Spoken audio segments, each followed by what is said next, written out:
জীবনটাই যেন থেমে গিয়েছে বলিউড অভিনেতা পরাগ ত্যাগী।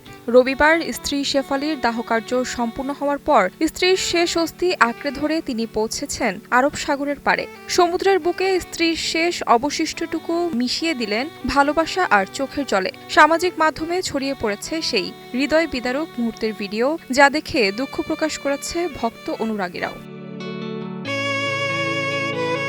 শুক্রবার রাতে শেষ নিঃশ্বাস ত্যাগ করেন অভিনেত্রী শেফালি। তারপর থেকেই স্ত্রীর দেহকে জড়িয়ে ধরে বারবার কান্নায় ভেঙে পড়তে দেখা গেছে স্বামী পরাগকে। শেফালির শেষ বিদায়ে পরাগের সঙ্গে ছিলেন শেফালির মা ও পরিবারের অন্যরাও।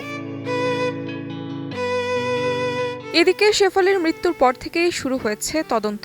পুলিশ জানিয়েছেন, শেফালি দীর্ঘদিন ধরে অ্যান্টি এজিং থেরাপির অধীনে ছিলেন। প্রতিদিনের মতো শুক্রবার রাতেও তিনি কিছু ওষুধ গ্রহণ করেন এবং একটি ইনজেকশন নেন। এরপর থেকেই তার রক্তচাপ দ্রুত হ্রাস পেতে থাকে। তাৎক্ষণিকভাবে তাকে হাসপাতালে নেওয়া হলেও চিকিৎসকেরা তাকে আর বাঁচাতে পারেননি। তবে তার মৃত্যুর প্রকৃত কারণ জানতে এখন ময়নাতদন্তের রিপোর্টের অপেক্ষায় প্রশাসন। তাহমিনা তন্নি, সময় সংবাদ।